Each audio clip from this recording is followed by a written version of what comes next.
En esta nueva ruta, llena de sorpresas, os invitamos a un viaje por los campos de Valladolid y Ávila. La iniciamos en Fuente el Sol, sobrevolando su castillo que esconde un turbulento pasado. En esta localidad ya nos asombra ver el campanario mudéjar a mucha distancia de la iglesia. Segunda parada, segunda sorpresa. En Lomoviejo nos encontramos con su iglesia orientada al revés de todas las demás.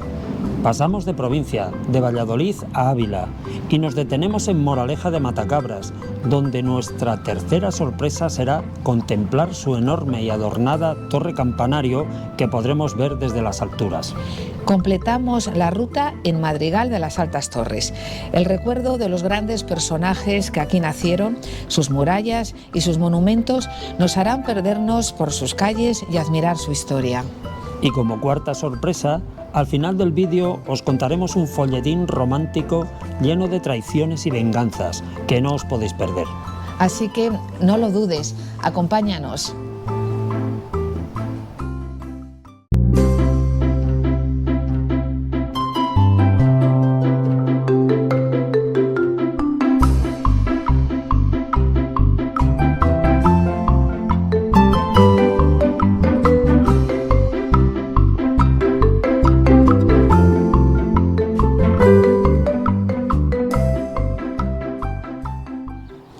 Hola, hoy iniciamos nuestra ruta al sur de la provincia de Valladolid, concretamente en la localidad de Fuente el Sol, y más concretamente aún junto al castillo, llamado el Castillo de los Bracamonte, que está a las afueras de esta localidad. Se dice, aunque no se tiene constancia de ello, que en este castillo se paraba a descansar Isabel la Católica cuando se desplazaba desde Madrigal de las Altas Torres hacia Medina del Campo. Por cierto, este castillo, el de los Bracamonte, pertenece a la tipología de castillos denominada Escuela de Valladolid.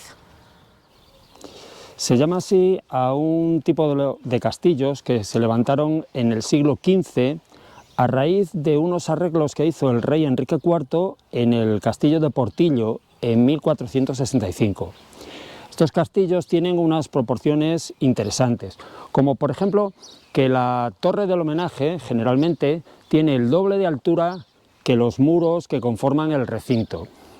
Y otra cosa que se cumple muchas veces, aunque en este caso no se cumple, es que la altura de la torre del homenaje es igual al lado de los muros del recinto y además suelen tener planta cuadrada.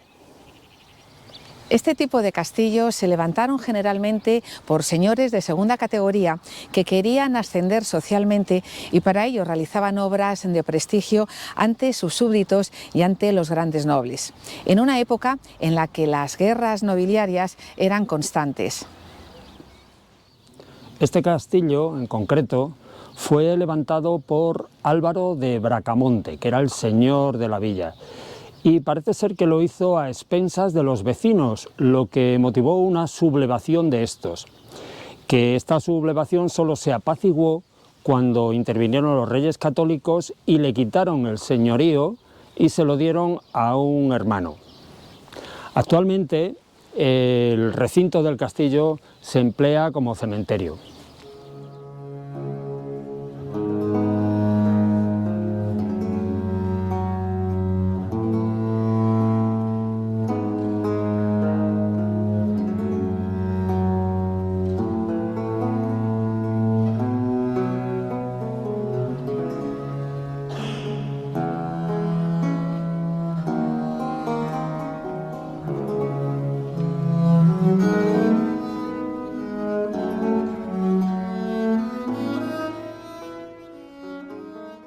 Y ahora vamos a continuar nuestra ruta camino de Lomoviejo.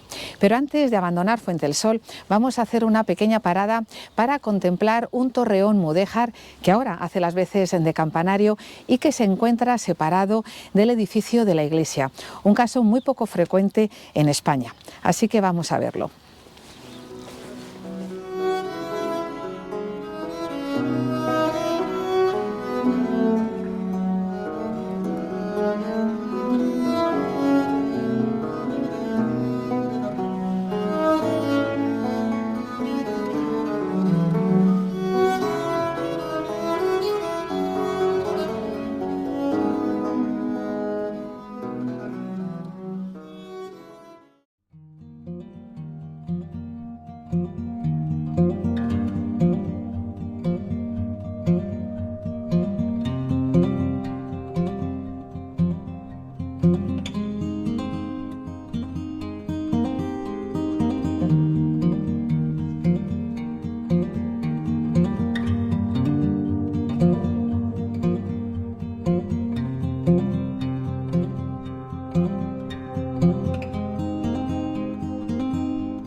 Somoviejo llama la atención el gran tamaño de su iglesia de la Asunción, lo que nos da una idea de la pujanza que había en estas tierras en el siglo XVI, que fue cuando la iglesia tomó el aspecto que vemos actualmente.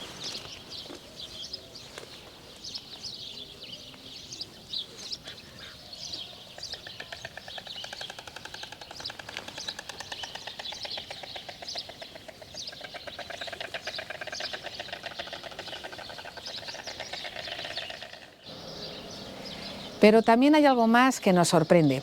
Si nos fijamos bien en la orientación de la iglesia, está hacia poniente, en lugar de hacia levante, como marca la orientación canónica. Esto le hace a este templo ser un lugar casi único y sorprendente. Además, en el interior de la iglesia se guardan dos imágenes de Cristo muy interesantes. Una se llama el Cristo de los Pelos y la otra el Cristo del Granizo. Y es que, según cuentan, cada vez que se saca a este Cristo en procesión, la tormenta está asegurada. Además, la iglesia tiene un pórtico renacentista muy hermoso, que es un recuerdo sin duda del primitivo pórtico mudéjar que en origen la iglesia tuvo.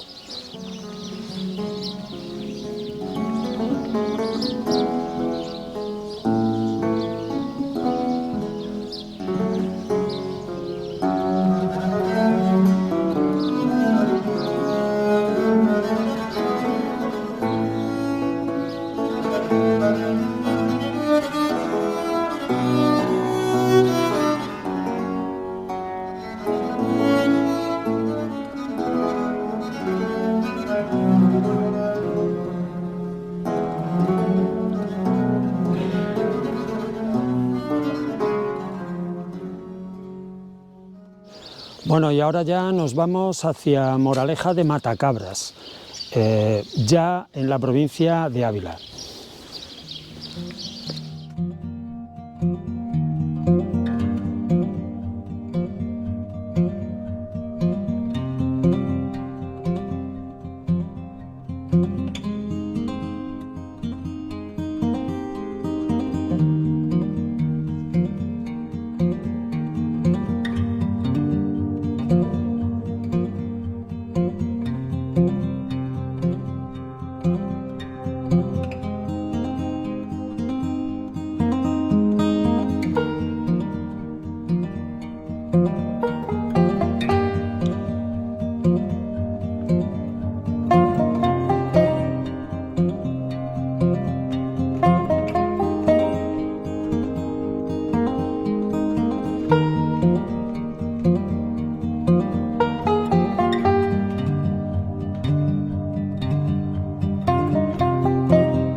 Pues ya estamos en Moraleja de Matacabras.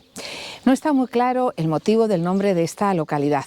Hay quien opina que el nombre procede de la gran cantidad de moros que poblaban este lugar y quien considera que el nombre se debe a las numerosas zarzamoras o árboles de morera que habría en este sitio. No se sabe.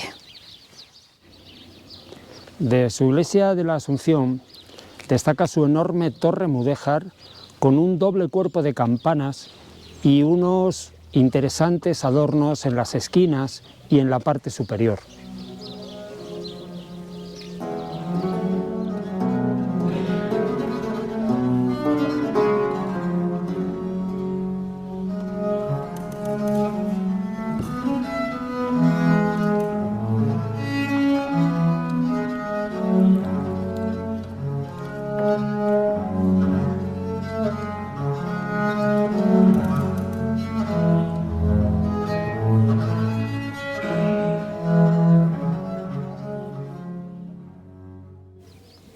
El cuerpo de la iglesia conserva todavía un pequeño resto de cuando era un templo mudéjar.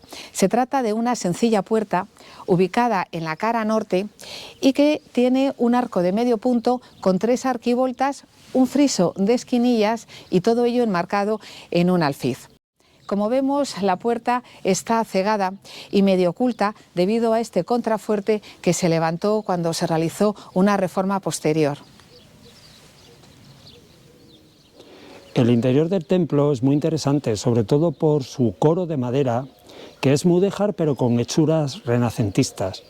Desde luego merece la pena la visita. Lo que pasa es que nosotros no podemos hacerla porque la iglesia está cerrada. También es de destacar que en su interior hay dos imágenes de San Roque, un recuerdo de la época en que las epidemias asolaban todas estas comarcas y que aquí debieron ser especialmente virulentas. Bueno, y ya nos vamos de moraleja de Matacabras, que por cierto, Matacabras se debe al arroyo que pasa por esta localidad. Y nos vamos a dirigir hacia Madrigal de las Altas Torres, que va a ser nuestro último destino.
Hasta el siglo XIX esta localidad se llamaba simplemente Madrigal y hasta el siglo XX se pensaba que tenía una forma perfectamente circular.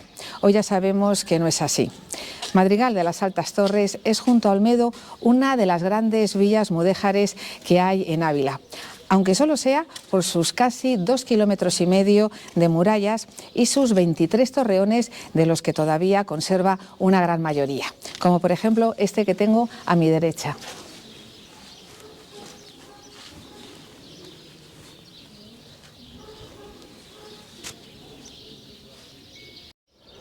El estilo constructivo de la muralla es el estilo mudéjar llamado aparejo toledano, es decir, una mezcla de ladrillo y mampostería, aunque en ocasiones, como aquí, la mampostería se ha sustituido por tapial.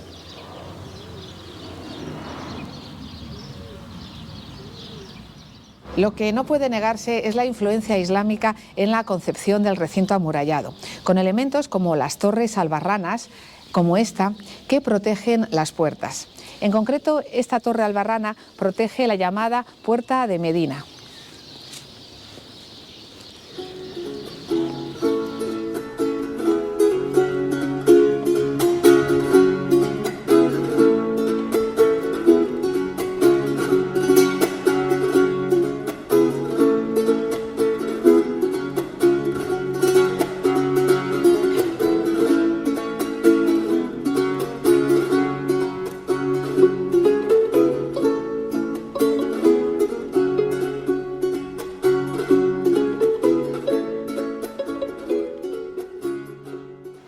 La muralla tenía en su momento 4 puertas con los nombres de las localidades hacia donde se dirigían los caminos.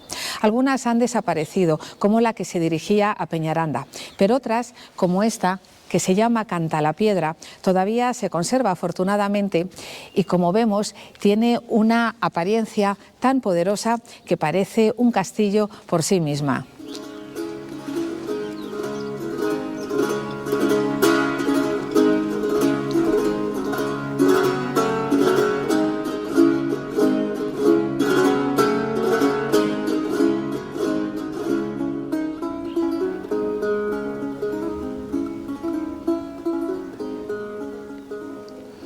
Bueno, la verdad es que recorrer toda la muralla nos llevaría mucho tiempo, así que ahora nos vamos a dirigir por la calle Mayor hacia la iglesia de San Nicolás de Bari, que se ve desde muchos kilómetros a la redonda.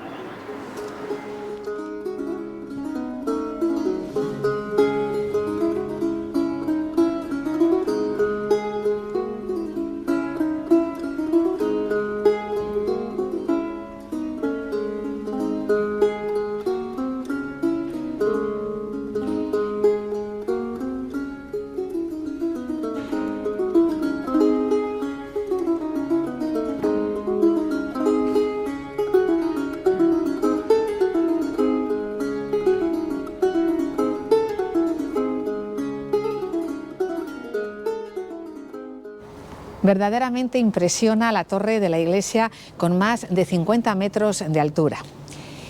Tiene 3 naves y 2 ábsides, al menos en el exterior, que son de estilo mudéjar.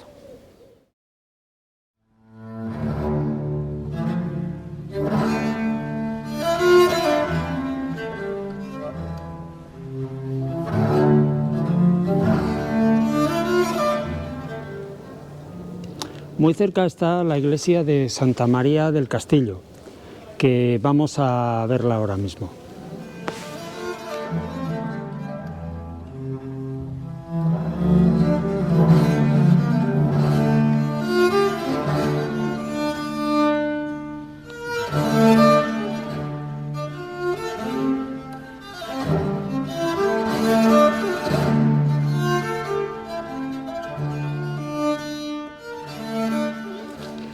Esta iglesia de Santa María del Castillo debe su nombre al castillo que en su día hubo aquí, que es la parte más elevada del pueblo. Inicialmente tenía 3 ábsides, de los cuales de estilo mudéjar solamente quedan 2, y curiosamente son distintos uno de otro.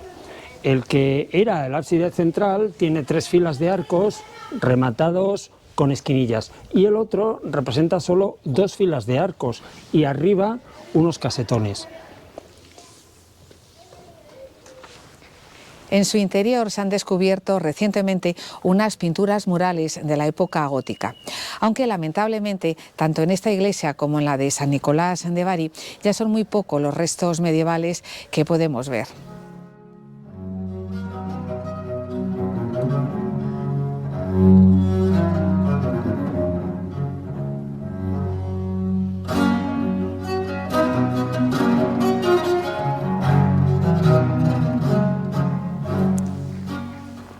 Por cierto, que al otro lado de la iglesia hay un pequeño monumento muy interesante dedicado a uno de los hijos ilustres de esta villa, y que son muchos, así que vamos a acercarnos a verlo.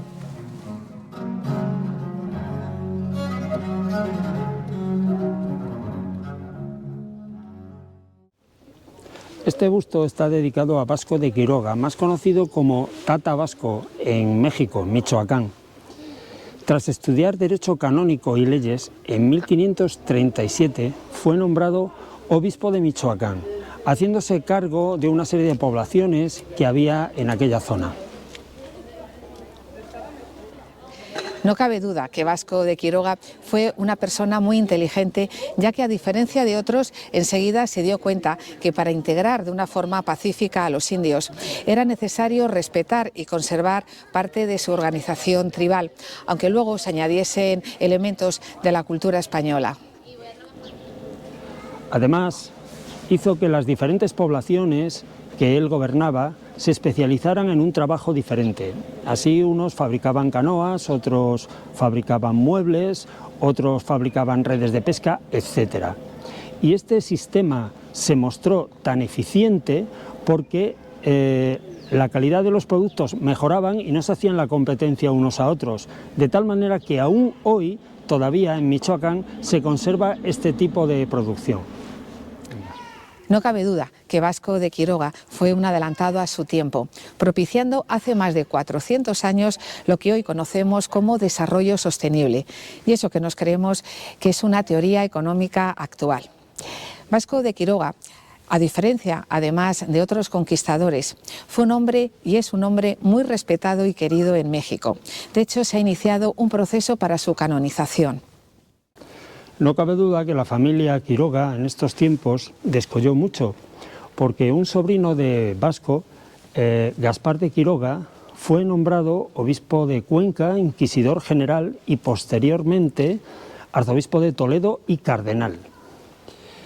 Por cierto que se le conoce por ser quien, cuando era inquisidor general, libró de la cárcel a Fray Luis de León, que curiosamente, andando los años, fue a morir al convento de San Agustín, que está a las afueras de Madrigal y hoy, lamentablemente, en completa ruina.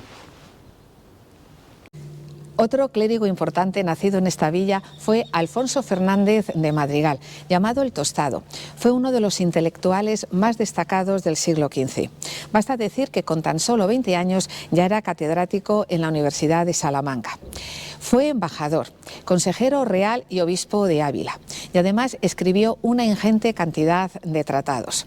Fue tanta su sapiencia que se popularizó la frase de saber o escribir más que el tostado. Su sepulcro se encuentra en la Catedral de Ávila y es una auténtica joya del estilo renacentista italiano. Bueno, y ahora ya nos vamos hacia el sur de la población, a la llamada Puerta de Arévalo.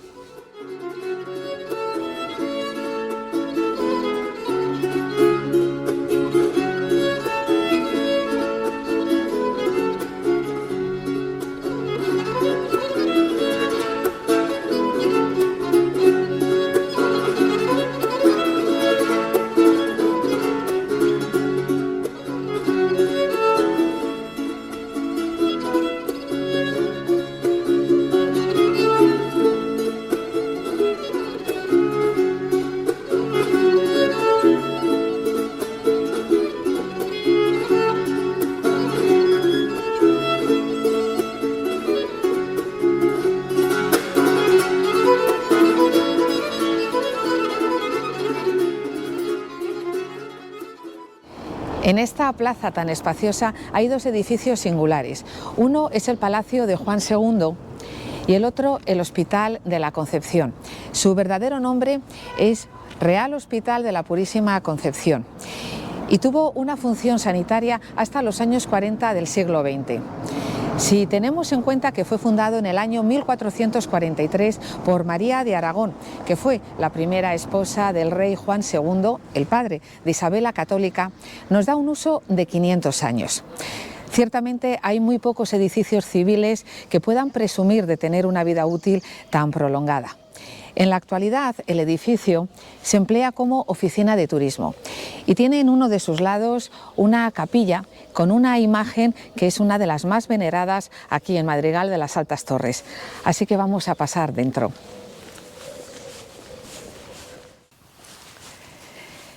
La imagen es el llamado Cristo de las Injurias y es la imagen más venerada de esta localidad de Madrigal de las Altas Torres.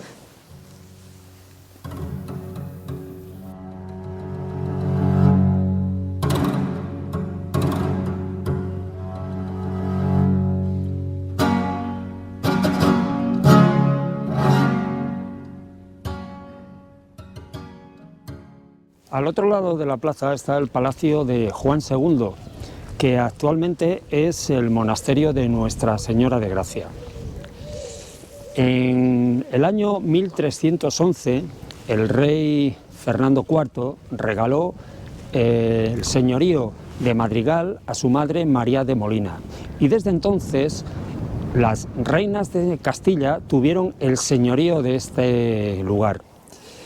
El palacio que había aquí en un principio era un palacio de recreo, para descanso de la corte que era ambulante en aquella época. Solamente residió de manera continuada la reina Isabel de Portugal. Por eso nacieron aquí sus dos hijos, Isabel, la futura Isabel la Católica, y el príncipe Alfonso de Castilla. Bueno, y ahora vamos a acercarnos a ver el patio del antiguo palacio.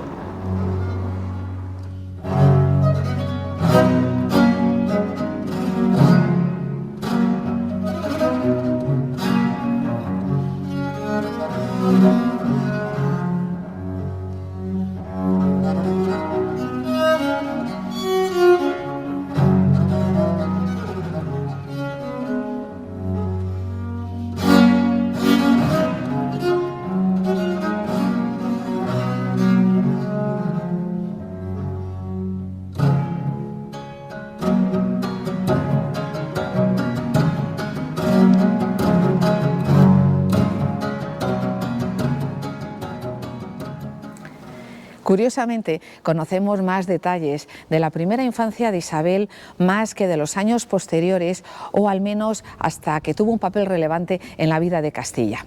Así conocemos que nació el Jueves Santo del año 1451 a las 5 menos 20 de la tarde y que su nodriza se llamó María López, una mujer portuguesa, sin duda, de la corte de su madre, y que a esta mujer se le recompensó años más tarde con la enorme cantidad de 10.000 maravedíes de la época, lo que equivaldría a unos 160.000 euros actuales. No sabemos, sin embargo, el lugar donde Isabel fue bautizada. Se piensa que en la iglesia de San Nicolás de Bari, por aquello de que es la que está más cercana al palacio, pero muy bien pudo haber sido bautizada en la capilla real que el palacio tenía. Con todo, los recuerdos de Isabel de su primera infancia aquí en Madrigal no debieron ser muchos, porque en el año 1454 su madre enviudó y se trasladó con Isabel y con su hermano a vivir a Arévalo.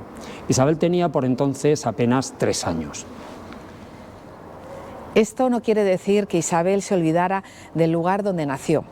De hecho, aquí se negoció su casamiento con Fernando y años después, cuando fueron los Reyes Católicos, en este palacio se celebraron sus primeras cortes. Ciertamente ahora queda ya muy poco de lo que debió de ser el palacio. Carlos V, en el año 1525, se lo entregó a las monjas agustinas, que permanecen desde entonces aquí. Y curiosamente, a estas monjas no les afectó la desamortización de Mendizábal.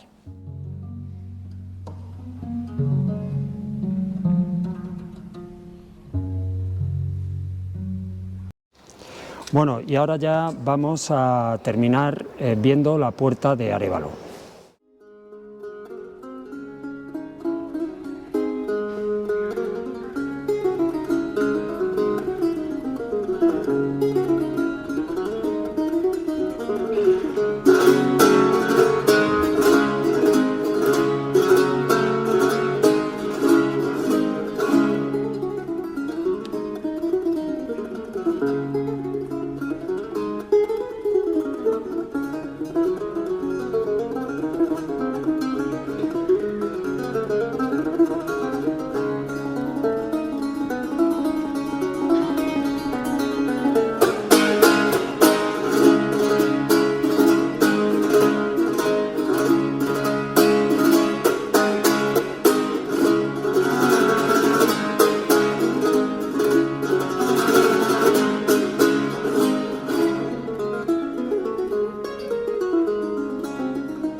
Bueno, y aquí en esta puerta de Arévalo se supone que termina nuestra ruta de hoy, pero no queremos marcharnos de Madrigal sin contaros la historia de Gabriel de Espinosa, más conocido como el pastelero de Madrigal. Todo comenzó en el año 1578, con la desaparición del rey de Portugal, don Sebastián, en la batalla de Alcázarquivir, al norte de Marruecos. Es importante señalar el hecho de que entre los muertos no apareció el cadáver del rey, por lo que pronto se creó la leyenda de que en realidad don Sebastián estaba vivo. Al no tener descendencia, la corona pasó a manos de su tío abuelo, el anciano cardenal don Enrique, pero este murió al poco tiempo y por lo tanto estalló una guerra de sucesión.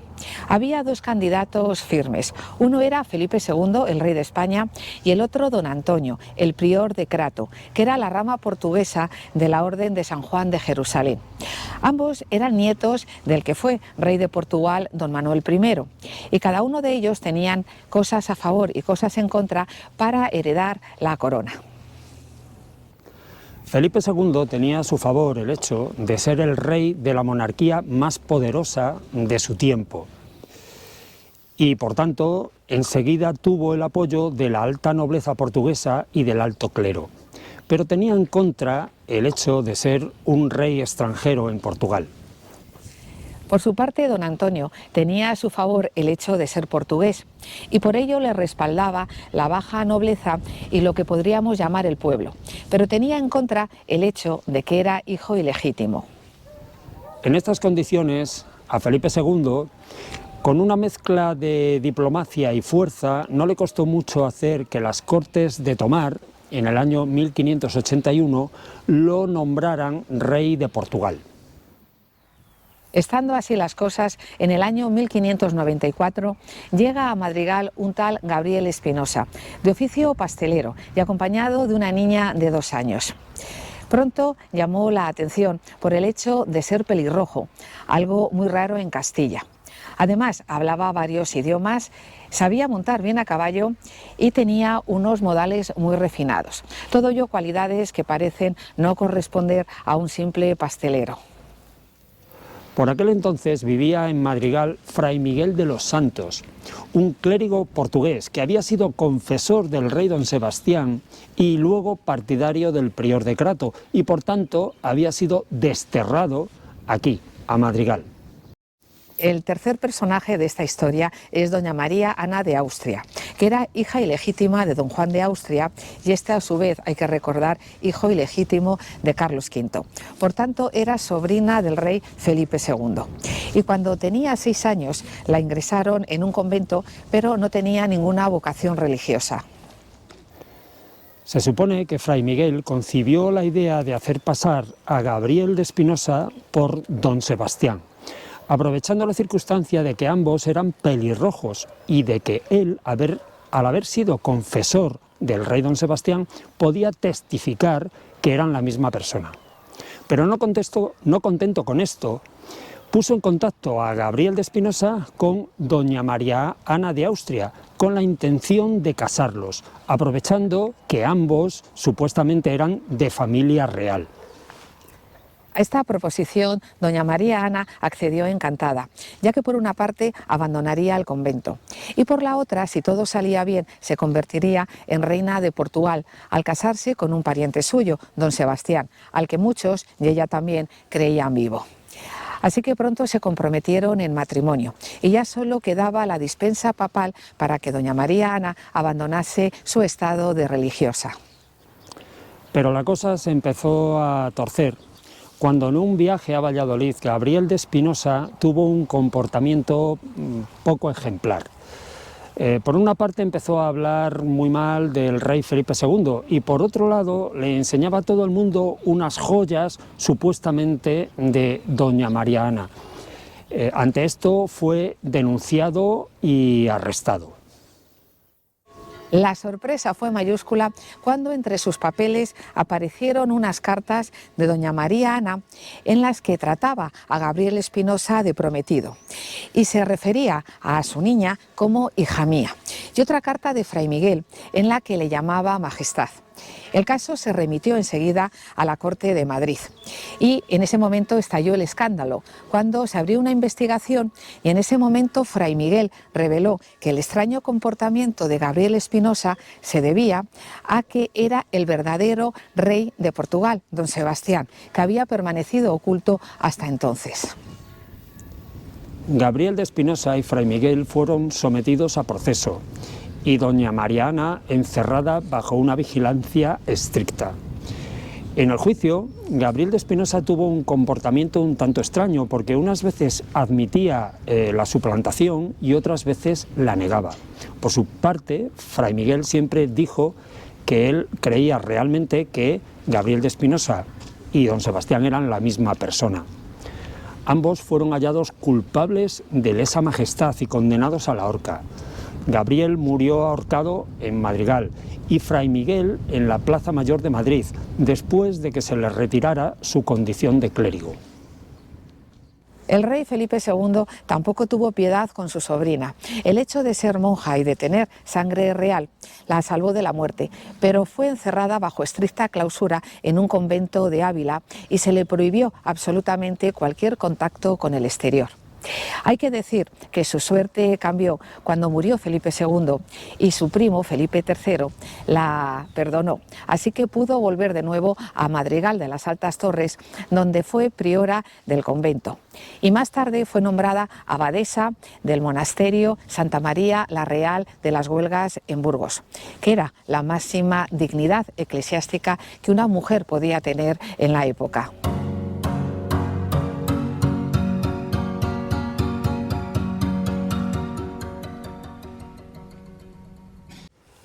Sin embargo, lo que alimentó la leyenda fue el comportamiento de Gabriel de Espinosa en el momento de su ejecución, mostrando una tranquilidad absoluta.